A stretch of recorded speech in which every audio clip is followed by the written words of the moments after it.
Bueno, muy buenas tardes, buenas noches, ¿cómo están? Bienvenidos a un nuevo programa de Garra Marcial y hoy con una invitada de lujo. ¿Cómo está, maestro Costa? Buenas tardes, maestro Mario. Pues aquí de nueva cuenta, transmitiendo desde Montevideo, Uruguay, hasta Hermosillo, México, haciendo una parada en Argentina para tener, ahora sí que de manteles largos, el programa de hoy. Exactamente, todo que sí, así que le damos la bienvenida a la sensei Cecilia Salvucci. ¿Cómo está, sensei? Muchas gracias. Gracias por haberme invitado a este programa. Yo estoy en Zárate, Buenos Aires, Argentina. Excelente. Muchísimas gracias por haber aceptado la invitación para poder entrevistarle. Bueno, vamos con la primera pregunta que le hacemos siempre a todos nuestros invitados y es, ¿quién es la sensei Cecilia Salvucci? Bien, mi nombre es Cecilia Salvucci, tengo 42 años, empecé a practicar karate a los 14 años en el conurbano, zona sur de Buenos Aires, que es un lugar en donde se asentó una comunidad japonesa y okinawense bastante importante. Ahí, siendo bastante chica, le pedí a mis padres que me lleven a hacer karate y ellos, totalmente ignorantes de que existían estilos, escuelas, me llevaron al lugar que les pareció más céntrico, más cerca de casa, y caí en este estilo que conservo hasta el día de hoy, que es Uechi-Ryu. Excelente, sensei. Maestro Costa. Pues vaya estilo al que la llevaron, porque Ujú. es un estilo que los que conocemos un poco de esto, sabemos que es de los más tradicionalistas, de los que vienen enseñados por legados de familias sobre todo. Acá en México es un estilo muy difícil de encontrar y en lo personal, ya lo había comentado con el maestro Mario, y yo creo que es uno de mis estilos favoritos de karate, ¿no? Sobre todo del viejo karate de Okinawa. Así que, ¿por qué no nos platica un poco para los que no conocen el Uechi-Ryu? ¿Qué diferenciaciones podríamos encontrar contra otros sistemas o estilos, Sensei? Volviendo un poco a lo que les comentaba, ¿no? De Ujú. que me llevaron mis padres en toda su ignorancia a practicar al primer lugar que encontraron, también era el menos indicado quizás para una mujer, porque la verdad que Uechi-Ryu era uno de los más duros en aquel Ujú. entonces. Y la verdad que quizás si mis padres hubieran visto lo que se hacía tantos años atrás, lo hubieran pensado dos veces antes de recomendarme ese lugar. Pero bueno, seguí adelante. Por suerte los métodos de enseñanza fueron cambiando en los años 90, se fue Ujú. alivianando un poco la exigencia en sus inicios, y continué ahí hasta poder desarrollarme felizmente como instructora. El Uechi-Ryu, como bien decían, es un estilo familiar, es difícil de encontrar todavía en algunos países, es uno de los estilos más nuevos de Okinawa, ya que el fundador, Kambun Uechi, todavía, digamos, se puede trazar la línea familiar con mucha facilidad y recién van por el cuarto soke, así que vendría a ser el bisnieto, vendría a ser, sí, Ujú. los que actualmente están al frente de la escuela. Es un estilo, digamos, creado a principios de 1900, que se termina de ensamblar incluso hacia 1940, diría yo. O sea, Ujú. es bastante joven, porque si bien Kambun Uechi había traído una estructura de katas que enseñaba desde su aprendizaje en China, es el hijo el que termina de darle una estructura más robusta al estilo y de nombrarlo Uechi-Ryu. Genera las 5 katas modernas, ya que Uechi-Ryu en sus inicios, que viene del Pangainun, tenía únicamente Ujú. San-Chin, Se-San, San-Se-Ryu. Esos 3 nombres casualmente los van a encontrar en otros estilos de karate. Por ejemplo, Goju-Ryu tiene exactamente esas 3 katas. Solo Ujú. que bueno, en el caso de Uechi, los usa como base del estilo. Y Kanmei Uechi genera katas intermedias para que los saltos técnicos no sean tan abrumadores para el practicante y que sea un poco más fácil de difundir el estilo. O sea, todos los Ujú. cambios que se van dando por lo general tienen que ver con esto, ¿no? Con ayudar a la difusión del estilo a un nivel pedagógico. Después, ¿qué más puedo llegar a compartirles? Hay mucho material en YouTube como para ver katas, para ver Yakusoku Kumites, que son los ejercicios que más me gustan de Uechi-Ryu, ya que son ejercicios de combate prearmado, pero no son de una sola técnica o dos. Generalmente son bastante complejos y llevan incluso a tener 4 o 5 técnicas consecutivas, dependiendo Ujú. de los niveles en los que estamos, Kyudo-Dan, de que eso me parecen elementos muy enriquecedores, y tiene una práctica bastante asidua del kote kitae, o mejor dicho, el tai kitae, de todo el cuerpo, ¿no? Pero hay que ser justo y decir que todas las escuelas de karate okinawense tienen su kitae. Algunos lo practican con más intensidad, otros con menos. Pero bueno, Uechi-ryu es conocido también por sus ejercicios de kitae. Ujú. Gracias, Sensei, excelente. Maestro Mario. Excelente. Sensei, cuéntanos un poco, bueno, nos está hablando de sus inicios y ahora estoy viendo de fondo su piso de goma. En esas épocas piso de goma ni existía, ¿no? No, por favor, se lo vivo contando a mis alumnos. Practicábamos en un galpón grande que estaba en un primer piso, que tenía un techo de chapa, Ujú. este tipo tinglado, que en invierno tenía la característica de que nos moríamos todos de frío. Y en verano era un horno. Claro, Y el piso, obviamente, baldosa. Así que a resbalarse, a sí. caerse, tenía todo lo malo. Pero nosotros nunca nos percatamos de que eso fuera malo. No nos enteramos de que era malo hasta que conocimos los pisos de goma eva y otras comodidades. Sí, sí, eso fue es un lujo, esos pisos. Para los que arrancamos en baldosa o en madera, de clavarse astillas, de resbalar los pies contra los pisos de madera y clavarse, y salir con astillas clavadas todas las clases, a pasar a los pisos de goma es un lujo. Cuéntanos un poquito, Sensei, el año 97 es cuando recibe su primer Dan y creo que tuvo la posibilidad también de viajar a un mundial y a un panamericano al exterior. En aquel entonces me encontraba en otra organización de Ujú, Uechi-ryu. Igual es necesario remarcar que todas las ujú, líneas de Uechi en realidad conservan exactamente la misma estructura, tienen ujú, pequeños detalles técnicos que las diferencian entre unas y otras. Esto es gracias a que el estilo todavía es joven y no sufrió grandes modificaciones. ujú, Y sí, en el 97 tuve la inmensa suerte de que en vez de elegir ir de viaje de egresados con mis compañeros del colegio, pude participar del primer mundial de karate y kobudo okinawense, al que fuimos con la Federación Argentina de Karate y Kobudo Okinawense, ujú. FACO, entidad a la que hoy sigo perteneciendo y hoy soy vicepresidente de esa entidad. Y fue una experiencia muy grata y abrumadora, hay que decirlo, Ujú. porque yo creo que eran 2000 competidores aproximadamente, un Wow. número que jamás había visto en mi vida. Entrar a ese enorme predio y ver 8 áreas de competición armadas, toda esa gente. Y bueno, competí en la primera ronda, pasé, llegué hasta las semifinales y ahí Muy quedé, bien. creo que había Ujú, quedado en algún puesto tipo 14, algo por el estilo. Obviamente uno se queda con ganas de más después de ujú. una cosa así, aunque bueno, económicamente es bastante complicado poder mantener el ritmo de competencia allá.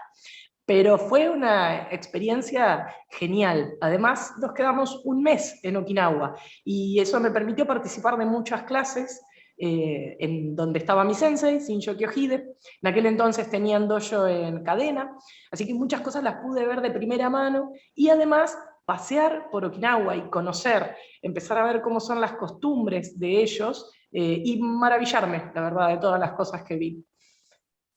Excelente, Sensei. Sí, tienen muchas particularidades las clases en Okinawa mismo, ¿no, maestro Costa? Sí, totalmente. Es algo muy diferente el karate de Okinawa al karate japonés, eh, en toda su estructura, en toda su estructura. Desde el solo punto de vista de que el okinawense aún sigue manejando el kobudo, cosa que no sucede con el japonés. Entonces, todo esto me lleva el análisis de su trayectoria, Sensei, habiendo sido usted alumna y después pasar a ser docente, competidora en ámbitos internacionales y pertenecer a un sistema tradicionalista que, si bien es cierto, es uno de los más, bueno, el más moderno de los sistemas tradicionalistas. No quisiera sesgar la pregunta, pero voy a dar mi opinión antes de preguntarle. Recién acabamos de terminar los Juegos Olímpicos de Tokio 2020 y no le fue difícil al karate pasar por encima del taekwondo en lucidez. El karate lució mucho más, en mi punto de vista fue mucho mejor, más bonito, más lucido, ¿no? O sea, y aquí yo le preguntaría a usted, que incluso ya usted pues funge como vicepresidente de una organización. ¿Qué le parece el lado olímpico del karate a usted? ¿Qué opinión objetiva tendría de esta corriente deportiva olímpica del karate? Contesto obviamente como instructora y ex competidora, pero más que nada como instructora. Yo creo que el karate olímpico, si lo saben gestionar un poco mejor, porque el incidente que hubo en donde una persona que resulta noqueada termina siendo medallista, nos hace quedar muy mal parados. Todo lo demás nos dejó muy bien parados ante la comunidad neófita, al que no está tan empapado del karate y al que no tiene grandes exigencias, ni busca que el karate sea estrictamente tradicional. El que está un poco más abierto, el que busque la difusión de nuestra actividad, el hecho de que nosotros lleguemos a estar en Olimpiadas futuras, nos beneficiaría muchísimo.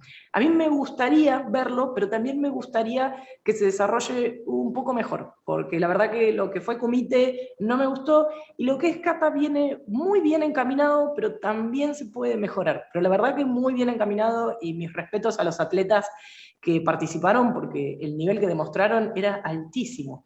Yo creo que siempre se puede hacer un poco mejor, nada más.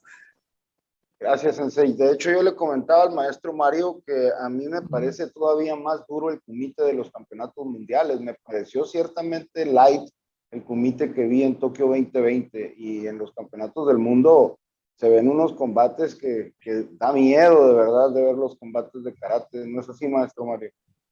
Tal cual que sí, inclusive el caso que comentaba la Sensei Salvucci es el caso del competidor de Arabia Saudita, que una Mawashiri noquea al iraní, que al final termina ganando la medalla de oro por ese incidente, ¿no?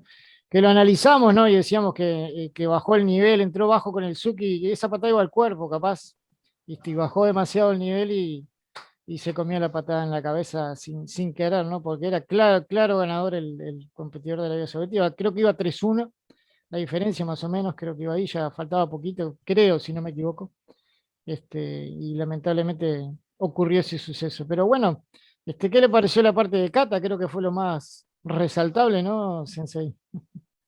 La parte de kata me gustó mucho. Yo cuando me senté a verlo, honestamente yo no soy de mirar mucho esta clase de eventos deportivos. Y cuando me senté a verlo pensé que iba a haber unas katas más exageradas, con tiempos mucho más largos, para tratar de dramatizar aún más todavía la ejecución. Y fue muy bueno encontrarme con que no, con que se empezaron a respetar un poquito más los tiempos. Igual siguen siendo como muy alargados en varias oportunidades. Tengamos en cuenta que una cata tradicional rara vez dura más de un minuto y medio. Y estas catas que ustedes miraban por reloj, 2 minutos y pico, 3 minutos.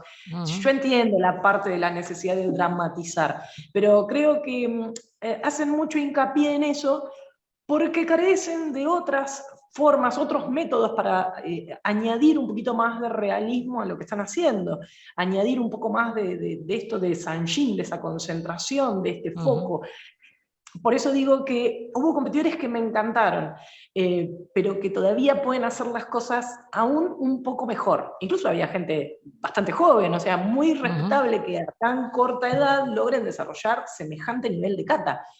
Porque al contrario que otras actividades, yo creo que el karate mejora mucho con la edad, y no al revés. Un chico de 20 años puede ser fantástico, una velocidad increíble, pero para adquirir maestría ejecutando kata, necesita acumular muchos años de experiencia, no tiene nada que ver con el nivel atlético, es una comprensión que va más allá.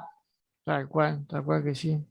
Así que hay ciertas transiciones que no deberían ser a esa velocidad que se están ejecutando, ¿no?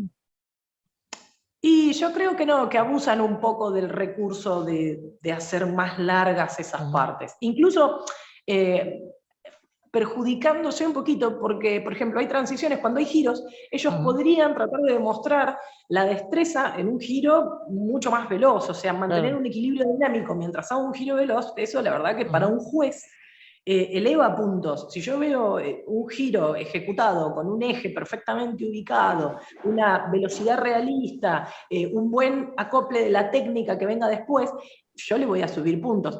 Pero de esta manera, haciendo las cosas tan lentas, tan medidas, si bien añade dramatismo, sobre todo el que no conoce mucho, creo yo, si bien añade ese componente, le elimina toda la otra parte que es la que buscamos los karatecas. Entonces, son elementos, son cosas para mejorar, pero honestamente yo quizás no soy la persona más idónea para hablar de la parte competitiva de estos muchachos. Lo que más puedo decir es que me sorprendió porque esperaba ver algo de una calidad un poquito inferior, y me sorprendió gratamente. Muchas gracias, Maestro Acosta. Bueno, a mí en realidad me gustó mucho lo que es la competencia de kata. No soy un experto en kata japonesa, pero sí me pareció bastante bueno. Entonces, hay un punto aquí a resaltar que nos dice la sensei, que de repente empezamos como a enseñar un poco más de dramatización, y esto aplica a todos los sistemas, ¿no? Porque lo que pretendemos tal vez es gustar al público, ¿no? Gustar a la persona neófita, como dice la sensei, y de repente al hacer esa, no sé, esa especie de montaje teatral, hacemos que la kata sea más entendible para aquel que no comprende sus movimientos, pero sí, la persona experta en el tema pues se dará cuenta de que se está exagerando, ¿no? Pero creo que quizás sea una de esas cosas que se tengan que sacrificar, como todos esos pequeños males necesarios para la evolución del karate, ¿no? Entonces, esto me lleva al sensei, voy a regresarme un poco atrás. Si bien usted es menor que yo y menor que el maestro Mario, le tocó una época bastante difícil. Entonces, mi pregunta va direccionada hacia eso. ¿Cómo eran aquellos tiempos en los que el karate estaba prácticamente reservado para el hombre y era muy pequeña la cortina que existía para la mujer? ¿Cómo eran los kumites, por ejemplo, en los tiempos en que usted iniciaba? Creo que con nosotras, en los grupos en los que yo estuve, eran muy condescendientes los varones, eran bastante de tratar de cuidarnos, en toda su ignorancia, ¿no? Porque quizás a veces nos cuidaban por demás y no era para faltarnos el respeto, sino porque era, francamente, que no querían vernos lastimadas. Pero volviendo a lo que comentábamos, teníamos piso de cerámica, las protecciones eran las mínimas, o sea, yo recuerdo nada más tener guantines en mi bolso, rara vez usar pechera, en el dojo nunca usar casco o protector siquiera bucal, había un montón de recaudos que no tomábamos, pero nunca me lastimé fuerte, jamás, porque también en contrapartida nos controlábamos muchísimo. Sí había dedos doblados, moretones, algún tobillo que uno se podía llegar a doblar si hacía algún mal movimiento. Me he ligado varias patadas importantes que me dejaban sin aire durante un rato, pero nunca me quebré nada ni nada por el estilo. Entonces, desarrollábamos mucho control. El hecho de tener un entorno tan hostil, de que no esté todo tan preparado para que uno no se lastime, me hacía responsable a mí de no lastimarme y no lastimar a mi compañero o mi compañera, porque eso sí, hacíamos combate tanto con muchachos como con otras chicas, no había ningún problema. Y éramos un grupo reducido, entonces yo creo que también por eso nos cuidaban bastante nuestros compañeros masculinos. Éramos un grupo reducido tanto en la escuela como en la federación en la que estábamos en aquel momento. No puedo decir que nos hayamos sentido discriminadas ni nada por el estilo. Nos tocó un grupo humano siempre bastante bueno. Quizás no nos ponían en los mismos lugares en donde nos ponen ahora. Creo que ahora nos tienen mucho más en estima, pero tampoco recibimos malos tratos, así que fue siempre bastante justo. Y si vuelvo a hacer hincapié en esto, el hecho de no tener protecciones y que todo el entorno nuestro estuviera preparado para que nos lastimemos, porque no teníamos estos pisos ni nada por el estilo, nos dio mucho más control sobre lo que hacemos, que me parece que tendría que ser el objetivo de lo que practicamos. Excelente, gracias, excelente su respuesta. Y antes de darle la palabra al maestro Mario, ¿quién mejor que usted para contestar mi siguiente duda, ¿no? Yo en lo particular, Sensei, le hablo desde mi punto de vista, yo tengo excelentes alumnas competidoras, y que no me lo tomen a mal mis alumnos, pero he tenido muchas más campeonas nacionales mujeres que hombres. Entonces, de hecho, yo siempre he dicho que la mujer tiene como ese instinto de protección y naturaleza cuando va a hacer combate. Entonces, por ejemplo, en los exámenes de negra, de cinturón negro, cuando me toca ver los combates, ver un combate entre dos varones es un combate muy técnico, con códigos, pero cuando he visto los combates de mujeres apártense, porque son combates fuertísimos. Entonces, esto me lleva a esta pregunta. ¿Qué le falta a las artes marciales en general, no solamente al karate, para ser completamente aceptados por la comunidad femenina y decir, quiero karate? Porque de repente vemos a la mujer quizás con un feminismo mal encausado, cuando en realidad hablaríamos de grandes guerreras que han existido a lo largo de la historia, y no solamente en las artes marciales modernas, sino nos pudiéramos remontar muchos años atrás. Entonces, ¿qué cree usted que le falta al gremio de las artes marciales para ser más aceptado por el género femenino? Yo creo que lo que nos falta es aprender a difundir correctamente lo que hacemos. Porque hay una idea en el imaginario colectivo que a veces es un poco errada sobre lo que son las artes marciales. Yo creo que la mayoría de la gente se imagina un grupo de locos que se junta a pegarse, con reglas, pero que se junta a pegarse en el fondo. Y escapa todo el sentido estético, por ejemplo, de cuando uno ejecuta katas, o incluso cuando hacemos ejercicios de A2 que tienen que tener una cierta performance técnica, que no es que se hace cualquier cosa. Eso por un lado, ¿no? O sea, empezar a dar a conocer toda la parte estética que a las mujeres nos cautiva mucho, porque somos muy prolijas, muy detallistas, y realmente lo que es kata, yo he visto mejores competidoras femeninas que masculinos también en esto. En kata, en mi caso, ¿no? En kumite me ha pasado al revés. Y después, por otro lado, la otra parte que a veces me molesta un poco, es que también la gente no cree que el karate realmente sirva para la defensa personal, porque las cosas que se muestran son demasiado ideales. Los kumites que se muestran excesivamente técnicos, dicen, pero esto, si a mí me agarra alguien en la calle y me apunta con un arma, ¿de qué me sirve? Y es cierto, nos falta acoplar un cierto conocimiento de defensa personal que no nos ofrece solamente karate a veces, que a veces tenemos que ir a buscarlo en otras entidades, en otras instituciones, para poder complementar lo que hacemos y enseñar todo el círculo completo de la defensa personal, que ya no es únicamente plantarse, ponerse en guardia y combatir, que tiene un montón de detalles relacionados a la prevención, a la interacción con la persona que me va a agredir, a todos los aspectos legales, porque eso es otra cosa que noto que escapa mucho. Vienen alumnos y ya me preguntan cómo hacer para pegarle a alguien que les va a robar. Digo, espera, ¿vos pensaste las consecuencias legales de pegarle a alguien y dejarlo todo lastimado en la vereda y salir corriendo? Vos no sabés lo que va a pasar después, no sabés qué va a pasar tampoco si te hirieron, no sabés si no te va a venir a buscar ese delincuente después con todos sus amigos, a hacerte la vida imposible a vos y a tu familia.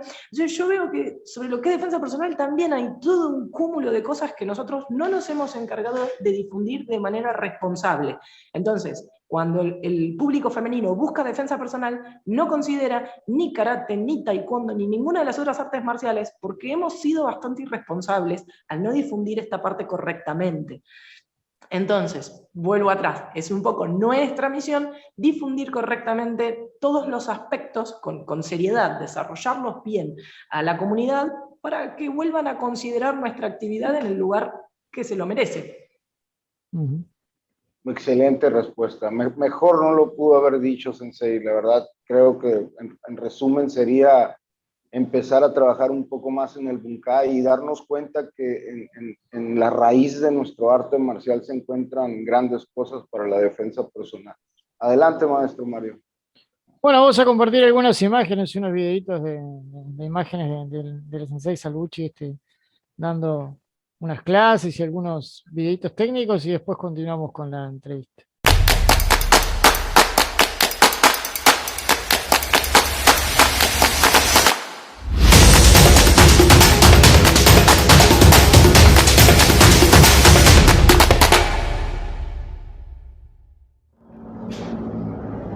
Buenas tardes y bienvenidos a nuestro canal de YouTube.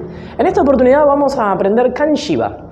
La kata Kanshiba de Uechi Ryu, que es la segunda de nuestro estilo, ha sido seleccionada por las otras escuelas de karate okinawense como la tercer kata de la línea Fugyugata, que son las formas de promoción. Recordemos que la línea Fugyugata tiene Fugyugata Ichi, que es de Shorin Ryu, Fugyugata Ni, cuyo origen es una kata de Goshu Ryu llamada Geki Saidai Ichi, y en este caso Fugyugata San es Kanshiba dentro de las líneas de Uechi Ryu. La posición de inicio va a ser Musubidachi y el primer movimiento es ejecutar Heikodachi de la manera en la que cada escuela lo hace, con la salvedad de que nosotros ya vamos a inclinar la cadera hacia adelante. Tenemos varias maneras de llevar las manos a la guardia, nosotros vamos a optar por llevar las manos abiertas al negativo y luego al frente. Acá viene la primera cuestión que tenemos que atender, cómo poner los brazos. Mayormente vamos a tener el brazo en un ángulo de 90 grados y si tomamos como base Sanchin Kanmae, lo que vamos a hacer es que haya una línea recta entre los dedos y el hombro y entre la mano y el costado del brazo. No tendría que salirse nunca de ese límite. El codo tiene que estar a un puño de distancia de las costillas, en la zona interna del torso. Nunca tiene que ubicarse por fuera. Habiendo colocado la mano entonces en esta posición, lo que vamos a hacer es girar hacia adelante. Y acá nos va a quedar la posición Hirate Kamae. Hirate significa mano plana. Una vez que ya tenemos la guardia formulada, podemos empezar a esbozar nuestro bloqueo. Ahora vamos a tener que comprender cuál es el área que estamos defendiendo. Y en este caso, el Kakedu que va a defender el abdomen, el pecho y la cara. O sea, es un bloqueo bastante amplio. Así que lo que vamos a hacer todos juntos es a llevar nuestra mano en esta posición a la altura del cinturón al frente nuestro, pero fíjense que del lado del brazo que está ejecutando, no lo voy a llevar al medio, lo voy a llevar acá. Vamos a empezar a hacer nuestro medio círculo, a pasar por adelante de la otra mano, a llevar los dedos más o menos a la altura de la frente y después retornar a la posición. Entonces el brazo va a estar estirado y luego lo colapsamos. Estiro y lo colapso a la posición del Kamae. Vamos a hacer esto todos juntos. Ich. Primero siempre el lado derecho. Ni. Izquierdo. Sam. Shi. Go. Rok. Sich. Hach. Ku. Ji. Fíjense que es muy importante hacerlo adelante, ya que si lo hacemos acá, nuestro propio brazo nos va a estar molestando y empiezan a suceder esta clase de cosas. Tenemos que ejecutarlo hacia el lado del oponente, ya que es un bloqueo que es más exitoso si yo logro interceptar a mi oponente cuando el movimiento está naciendo.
Bueno, muy bien, estuvimos viendo algunas imágenes de los bloques técnicos de la Sensei Cecilia Salvucci, muy buenos, muy recomendables, busquen su canal en YouTube. Después vamos a pedirle a la Sensei que al final de la entrevista nos pase todas sus redes sociales y cómo contactarse con ella.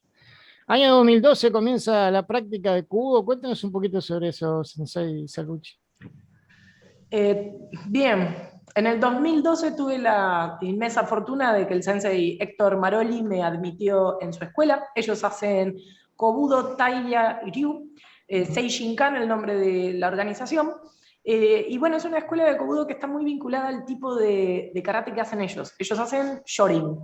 Entonces, para mí fue terrible tratar de acostumbrarme a la manera de manejar el cuerpo que tienen ellos, porque Uechi-Ryu tiene una manera demasiado frontal de colocar la cadera, no tiene mucho movimiento lateralizando, y ellos son exactamente todo lo contrario, lo cual me fascinó. Por eso tenía muchas ganas de ingresar a esa organización, porque sentía que me iba a complementar. Y dicho y hecho, la verdad que me costó mucho, mucho, mucho, porque las katas tenían un orden, digamos, diferente a lo que yo venía acostumbrada con karate, pero una vez que me acostumbré y empecé a recordar cada vez más fácil todas las katas, quedé muy, muy conforme con la manera de manejar todas las armas que tienen ellos. Manejamos el bo, tsai, tonfa, teco, kama, nunchaku, eku, y alguna más que se me debe estar escapando en este momento, obviamente. Las armas, igual que más katas tienen y más ejercicios tienen, siempre son el bo, que tiene 9 katas, y el sai, que tiene 7. Y la verdad que esas dos son con las que más me quedo, porque me dan un manejo más completo del cuerpo y me dan la posibilidad de agarrar cualquier elemento que tenga cerca y usarlo como arma. Eso va a ser lo importante, además de Kobudo, más allá de lo estético, que a mí me encanta además cómo se hace, me encanta practicar con el peso de las armas, pero lo que más me interesó y más me favoreció es el hecho del movimiento del cuerpo y después usar elementos para la defensa.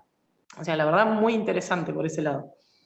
Excelente, Sensei. Muy, muy interesante el Kobudo. Tuvimos el placer de entrevistar al Sensei Ratko Balcara, que aquí en Uruguay, que hace Oshu Ryo y hace también Kobudo en Uruguay. Maestro Acosta. Sí, lo vi al Sensei. De verdad que bastante importante esta añadidura. Como comenta la Sensei Salbushi, el Uechi-Ryu no tiene este Kobudo. Y esto me lleva a la siguiente pregunta, Sensei. Todos tenemos una receta secreta. Y cuando digo todos tenemos una receta secreta, por más tradicionalistas que querramos ser, siempre hacemos añadiduras a nuestro arte marcial, o quizás, en mi caso particular, yo que enseño mucho a niños con discapacidad, me he visto en la necesidad de adaptar mucho las artes marciales a las diferentes necesidades de cada persona.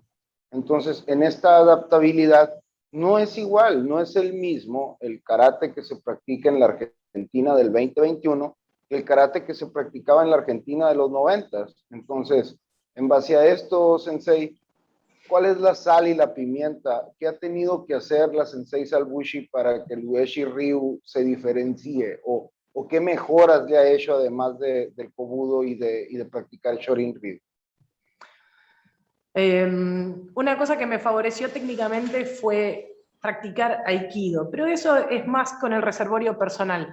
Lo que sí me favoreció mucho a mí fue cambiarme de una escuela que tenía sede central en Okinawa y que el líder de dicha organización solamente hablaba en japonés y un inglés muy, muy cortito, a estar con un maestro occidental. Actualmente mi sensei es George Mattson, que es 10º dan, está en Estados Unidos, pero es catalogado como el padre del Uechi-Ryu en América, porque es el primer cinturón negro en graduarse en Japón para los Estados Unidos. Es un hombre que tiene más de 60 años de docencia. Y el hecho de que compartimos idioma, porque con el inglés me defiendo bastante bien, no mucho, pero bastante bien, tuve la oportunidad de que él me compartiera muchos aspectos a nivel pedagógico, de cómo ir escalando en un montón de técnicas, cómo ir llevándolas primero para no sufrirlas tanto, porque yo tengo una estructura física más chiquita, entonces cuando tenía que practicar con alguien muy robusto realmente sufría mucho de esas técnicas, entonces él me iba orientando en ese aspecto y con palabras claras y con técnicas concisas.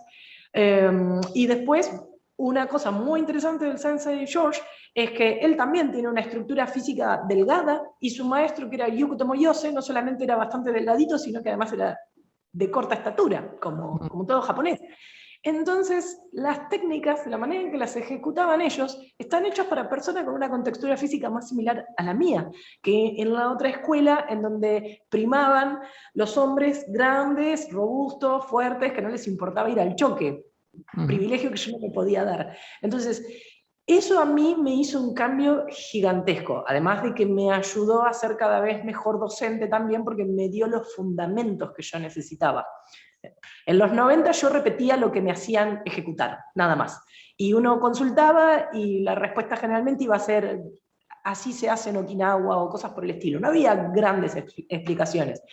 Pero en esta nueva etapa pude conocer a gente que sí, que tiene todo bien fundamentado, bien, digamos, hecha la línea en donde me van indicando, el sensei tal hacía de esta manera, el sensei cual hacía de esta otra. Yo opté por esto. Entonces, de poder tener una historia incluso de las modificaciones y uno después poder tomar sus propias decisiones, decidir, bueno, quiero probar la manera que lo hacía tal sensei. Bueno, no me funciona. Vamos a probar un poquito más abajo, a ver qué pasó acá.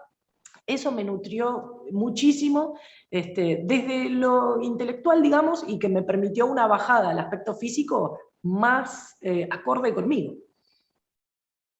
Excelente, Sensei. Muchas gracias. Maestro Mario. Excelente, Sensei. Bueno, creo que la pandemia ha hecho estragos en nuestro rubro, en el rubro de artes marciales. Tenemos lamentablemente muchísimos colegas que han dejado de trabajar por este maldito bicho, le digo yo. Pero cuéntenos, dónde estaba Sensei Salvucci cuando arrancó esta pandemia y cómo se adaptó a la misma, ¿no? En realidad es una historia larga de Watson, que es un pionero con algunos aspectos. Entre esas cosas, estar en Internet. Él ya en el año 2000 tenía su sitio web, wechiryu.com. Sí, siempre estuvo a la delantera con estas cosas. Así que yo lo conocía hace rato. Y en el 2016, por esas cosas de la vida, empezamos a cruzar un par de correos y empezamos a interactuar mucho más. Y ahí él me introduce a su proyecto de dojo virtual, en donde hacía acompañamiento virtual de muchas personas. Yo la verdad no tenía idea de los alcances del trabajo de este hombre. Yo creí que únicamente hacía acompañamiento a ciertos cinturones negros avanzados de otros países, porque claro, era la única manera que teníamos de interactuar con frecuencia. De hecho, yo le mandaba videos y después hacíamos una reunión por Skype o similar en donde él me iba marcando todos los detalles que veía, así que era como tener clases casi regulares. Me uní a su organización, seguimos manteniendo un flujo además de trabajo bastante importante, porque yo le empecé a ayudar con algunos de sus proyectos web, y en el 2019, de manera sincrónica, el representante de Francia y yo, sin conocernos, la verdad porque no nos conocíamos hasta ese entonces, Lionel Reynaud, los dos le pedimos autorización al Sensei George Mattson para abrir un dojo virtual en nuestros países, cuando empezamos a ver cómo era la estructura.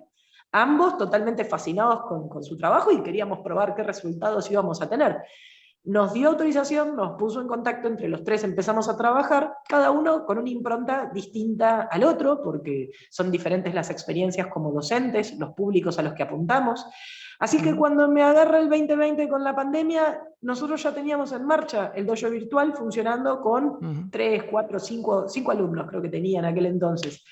En ese momento lo que sí tuve que hacer fue tomar conciencia de que, bueno, ahora se viene lo complicado, porque ahora iba a venir mucha gente y ahora iba a venir mucha demanda de material, de preguntas, de tiempo online, y lo que me costó mucho fue que cuando me agarra la pandemia, me agarra en mi departamento, en donde yo no tengo mucho espacio, no tenía los materiales, no tenía piso, bolsa, nada. Yo vivo muy cerca del lugar en donde estoy, por ejemplo, en este mismo momento. Pero en aquel entonces estuvimos, además yo estuve particularmente un mes aislada prácticamente, porque había viajado al exterior, así que volví y no podía ni salir a la vereda. Y estar sin nada me desorientó. Yo necesitaba venir a agarrar elementos, pensar un poquito y empezar a comprar trípodes y cosas que me faltaban. Pero en ese momento estuve un poco desorientada. Ahí nos fuimos juntando despacito con colegas de la federación que me iban diciendo, mira, probá Zoom, mira, probá Google Meet, probá esto. Y fuimos comprando un par de experiencias y ahí me relajé y me empecé a animar y empecé a hacer cada vez más videos, todos privados para el dojo virtual, y a hacer estas clases por Zoom, que al principio yo tenía mucho miedo, miedo en el sentido de que no sabía qué clase de resultado le iba a dar a la persona que estaba del otro lado. No quería que se sintiera defraudada o desilusionada, que después se fuera de nuestra actividad pensando, esto era karate al final, pero qué porquería. Entonces era mucha la responsabilidad que yo sentía para que las personas que probaran una clase virtual conmigo no se sintieran desilusionadas del arte, de lo que hacíamos por lo menos. Pero bueno, fue el primer inicio, hubo que pasar por toda esa situación, y una vez que me acostumbré, ahí incluso la gente te ayuda mucho, porque cuando te hacen preguntas te van orientando sobre qué tipo de información quieren, y también me han dejado muchísimos mensajes muy buena onda, agradeciendo, felicitando por el trabajo, y eso te da ánimos para seguir adelante, porque te marca que tan errado no estás. Qué bueno, qué bueno. Qué visionario el maestro de Estados Unidos. La verdad que ya tenía todo preparado antes de que apareciera este querido cobicho. Maestro Acosta. Lo mismo iba a decir, maestro Mario, y Ujú, sobre todo que me parece excelente el tema de la vanguardia, ¿no? Ahora sí que la ujú. Sensei se encuentra a la vanguardia en lo que vendría siendo la evolución.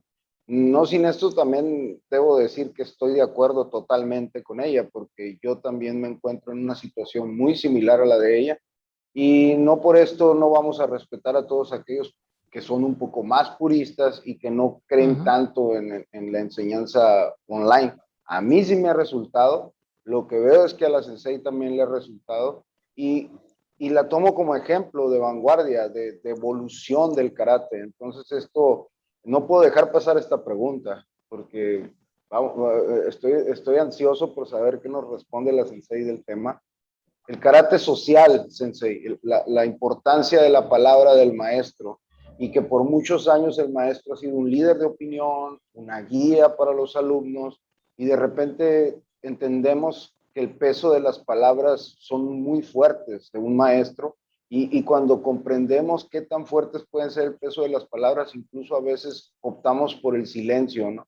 Pero en el tema del karate social, hacia dónde va el Ueshi Ryu de la Sensei en tema de carácter social, qué hace falta a su comunidad, qué pretende su karate para aportar un poco más hacia la comunidad en donde se encuentra, Sensei. Quizás la respuesta no viene tanto desde Uechi-Ryu, desde el estilo mismo que hago, sino desde la labor que hacemos dentro de la federación. La Ujú. federación nuestra está compuesta por muchas escuelas de karate okinawense, y recientemente ingresó una escuela de karate Shotokan, japonés. Y la verdad que el grupo pequeño que yo tengo de Uechi-Ryu me empuja naturalmente a colaborar con ciertas instituciones dentro de nuestra propia comunidad, dentro de nuestra propia ciudad. De hecho, por ejemplo, el dojo en el que estoy en este momento funciona dentro de un club, y nosotros en cada oportunidad que tenemos para devolverle algo al club, ya sea a través de arreglos, colaboración con alguna fiesta que hacen para recaudar dinero para reparaciones, nosotros siempre tratamos de estar presentes, pero eso es a nivel chiquito. En cambio, la federación a veces nos ha impulsado a hacer cosas un poquito más grandes, a hacer desde colectas para comedores comunitarios de diferentes regiones, que hemos hecho cosas como juntar alimentos no perecederos, juguetes, hasta, por ejemplo, ver el caso de un compañero que abrió un dojo dentro de un hospicio para chicos de la calle. Entonces, decir, bueno, este es uno de los proyectos que entre todos tenemos que apoyar, que la verdad que nosotros no tuvimos gran protagonismo ahí, pero sí se han juntado equipos para que esos chicos puedan tener sus uniformes y practicar, y estar todo el tiempo detrás de las necesidades que van surgiendo en los distintos grupos. Entonces, Ujú. como comunidad somos una comunidad que tratamos de ayudarnos mucho entre nosotros, pero no importa tanto si uno es o no karateca, porque también vamos a estar colaborando con los clubes y sociedades de fomento en donde nosotros tenemos actividad. O sea, con la comunidad con la que nos relacionamos, tratamos de dar lo mejor de nosotros para devolver algo. Magnífico. Sensei Salbushi, y en tema de lo difícil que está en este momento la economía en toda Latinoamérica, estoy hablando desde México hasta Argentina, ¿cómo ve usted el futuro para las artes marciales en este tema, en el tema de economía? Qué complicado, qué complicado. Porque en lo chiquito quizás nosotros nos podemos arreglar. El instructor puede a veces elegir cobrar un poquito menos, cobrar un poquito más, porque la mayoría de los instructores no vivimos de karate. Yo conozco muy poca gente que vive de karate.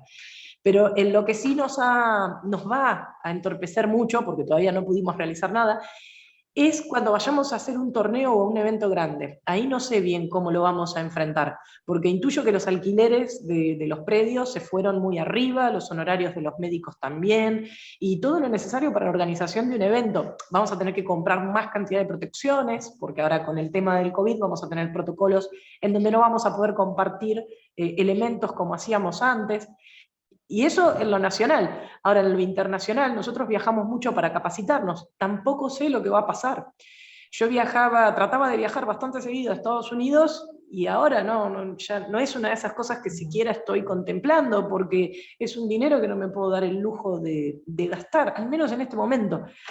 Así que durante un par de años creo que nos va a tirar bastante abajo, pero que nos va a forzar a estar trabajando más puertas adentro. Vamos a tener que ver cómo lo sobrellevamos. Opino exactamente lo mismo. Yo sí vivo completamente de esto y opino exactamente lo mismo. Y creo que tenemos que hacer un trabajo hacia el interior para fortalecernos, por lo menos, como bien dice la Sensei, en un par de años, porque no va a ser sencillo, pero creo que estamos acostumbrados a pelear este tipo de batallas. Adelante, maestro Mario. Tal cual que sí, hay que adaptarse también, ¿no? Porque justo estábamos hablando del tema este de las clases virtuales. Hay una generación de alumnos que arrancó con clases virtuales. Tenemos cinturones blancos virtuales. Un montón de alumnos que empezaron de esa manera la práctica de artes marciales. Entonces, no saben lo que es una clase presencial. Hay un montón de alumnos que empezaron así y se adaptaron y se acostumbraron. Así que yo creo que es un medio que ha llegado para quedarse y hay que tenerlo en cuenta y que muchos de los colegas que son muy cerrados y tradicionalistas que dicen no, clases virtuales no, van a tener que adaptarse, ¿no? Van a tener que adaptarse porque se van a quedar en el pasado, si no, ¿no? Así que bueno, estamos hablando de la Federación Sensei Salvucci. ¿Cuál es la actualidad de la Federación Argentina de Karate Kudo Okinawense? O también, ¿cuáles son los proyectos a futuro que se nos vienen? La federación en todo este tiempo, el primer año de la pandemia, perdón, el primer año de la pandemia se mantuvo bastante cerrado tratando de reorganizarse y de ver cómo apoyaba a las organizaciones que tenía dentro. Honestamente, los primeros meses de la pandemia fueron tremendos para todos. Estábamos todos muy desorientados en los grupos de WhatsApp.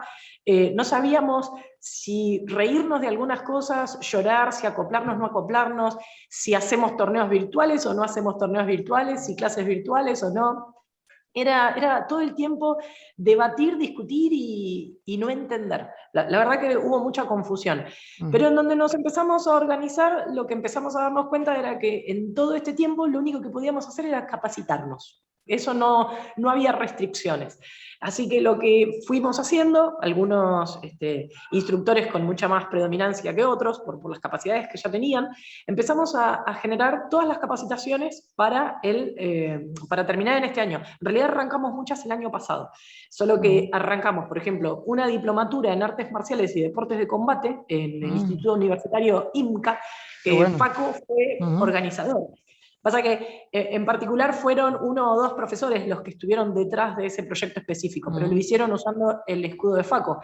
Ahí arrancó la primera camada, que creo que la instrucción duró 9 meses, y ahora arrancó la segunda camada de instructores que están estudiando esta diplomatura. Entonces, fueron a parar todas las apuestas, todos los porotos, como decimos nosotros, a capacitación. También empezamos con un taller arbitral que estaba ocupando, si mal no recuerdo, 7, 8 clases, pero bastante importantes, todo online y ya más abierto, porque nuestros talleres arbitrales siempre convocaban a los pocos árbitros que éramos, que siempre estábamos presentes, y en esta situación se animó muchísima más gente a participar y a empezar a capacitarse, que los puede ayudar tanto como futuros árbitros, que a Faco le viene siempre de 10, como para ser coaches de sus propias organizaciones, que eso siempre les va a servir a todas las escuelas, o incluso hasta como competidor a veces para empezar a tener algunas cosas un poquito más en claro, que no es lo ideal, ¿no? que lo usen para eso, pero siempre sirve para hacer crecer las organizaciones.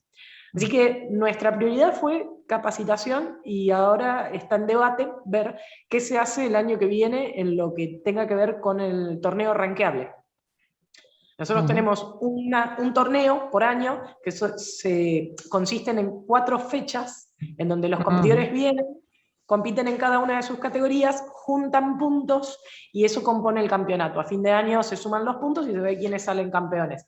Y eso es una de las cosas que más nos dolió perder en este año, porque es una de las apuestas fuertes que hace la federación, además de sus seminarios. Pero bueno, los seminarios los estamos transmitiendo por YouTube y esto otro no lo estamos pudiendo resolver todavía. Excelente, Sensei, excelente. Maestro Costa. Me gusta esa idea de los campeonatos por fechas y que al final se haga como una especie de liga, así que quizás por ahí le voy a copiar esa idea de la Final Four. La voy a adaptar, ¿no? Me gusta la idea. Y yo creo que para eso estamos, ¿no? En este camino para masificar las artes marciales. Si bien yo soy de un sistema no japonés y no okinawense, pues no tengo por qué no aprender de los demás. Tengo quizás la similitud de que ambos practicamos Aikido. Yo aprendí muchísimo del Aikido, Sensei, muchísimo, que a veces de repente estoy en un combate cuerpo a cuerpo y me saco por ahí un Iri Minage y dicen, ¿y eso por qué no lo enseña? ¿No? Y en realidad no lo enseñas porque es algo propio, pero de repente lo adaptamos, ¿no? Así que me parece excelente la conversación. He aprendido mucho el día de hoy con usted y creo que tiene una manera muy pacificadora de hablar y de expresarse y sobre todo muy esperanzadora en un gremio tan difícil como el nuestro, en un gremio lleno de egos, en un gremio con tantos problemas, vamos a decirlo con todas sus letras, pero que si bien es cierto, la intención de nosotros es eso, ¿no? La masificación. Y me imagino que la Sensei pudiera tener un mensaje al respecto, ¿no? Sensei, ¿qué debemos de hacer en el gremio para unirnos y dejar por ahí de lado el yo soy mejor que tú eres mejor que yo, y en realidad trabajar en lo individual en pro de lo colectivo? ¿Cuál sería su mensaje? Es difícil dar un mensaje a nuestra comunidad karateca, porque es cierto, somos muy competitivos entre nosotros, pero tenemos que entender que estamos todos juntos en este barco. Y que si bien puede haber por momentos alguna pequeña discusión, quién es mejor que quién o cosas por el estilo, al final del camino estamos todos unidos. Si se empieza a caer uno, este de acá, este de allá, eventualmente nos caemos todos. Todos somos responsables de dejar bien parado o mal parado al karate. Vamos a salir de esta todos juntos. Y después la otra, lo que yo siempre les digo a mis alumnos, es que estamos en este mundo para aprender. Y todos tienen algo para enseñarnos. No importa que esa persona nos caiga bien o mal, o que tenga menor graduación incluso que uno mismo, estamos acá para aprender. Yo tengo mucha suerte de tener muchas personas que tienen mucho conocimiento en karate y que me han compartido cosas. Y yo eso siempre lo tengo que expresar agradecimiento a esas palabras que me han dado en más de una oportunidad para transmitirme conocimiento. Y ahora está en mí seguir transmitiéndolo. Y que lo tome quien lo quiera tomar. No voy a obligar nunca a nadie a que tome mi palabra como única y verdadera. Yo soy una persona más del montón, pero sí soy un pequeño engranaje en este gran conjunto de gente que se dedica a difundir el karate. Y solamente espero eso, espero que podamos trabajar todos juntos en armonía, entendiendo que esa es la única manera de que salgamos todos adelante. Y Sensei, por último, preguntarle, ¿aún compite? ¿Aún le gusta la competencia? Me encanta y tengo muchas ganas de competir, pero no compito porque soy árbitro de mi federación, así que es incompatible. Adelante, maestro Mario. No, simplemente pedirle si nos puede recordar sus redes sociales, cómo se pueden poner en contacto para las clases virtuales con ustedes, Sensei. La forma más fácil es contactarme en mi sitio web, que es yoshukai-medioargentina.com. También me pueden encontrar en Facebook como yoshukai.argentina, en Instagram de la misma manera, yoshukai.argentina, y en YouTube también, yoshukai.argentina. Igual buscan Yoshukai Argentina en Google y nos va a llevar inmediatamente a nuestro sitio web. Excelente. Vamos a compartir después este por medio gráfico las redes sociales de Sensei, así se pueden poner en contacto con ella. Muchísimas gracias por la entrevista, por la posibilidad que nos brindó de poder entrevistarla. La verdad que fue un honor, un placer. Muy agradecido, Sensei, maestro. Muchísimas gracias, Sensei, desde México y toda la comunidad de artes marciales en México por esta entrevista. Le deseamos lo mejor y esperamos verla pronto, seguramente así sea. Muchísimas gracias a ustedes por brindarme la oportunidad de expresar un poco sobre lo que hago en Wechiryu. Y sí, espero también verlos en breve. Muchísimas gracias. Bueno, nos estamos despidiendo. Nos vemos en próxima entrega de Garra Marcial. Chau, chau, chau.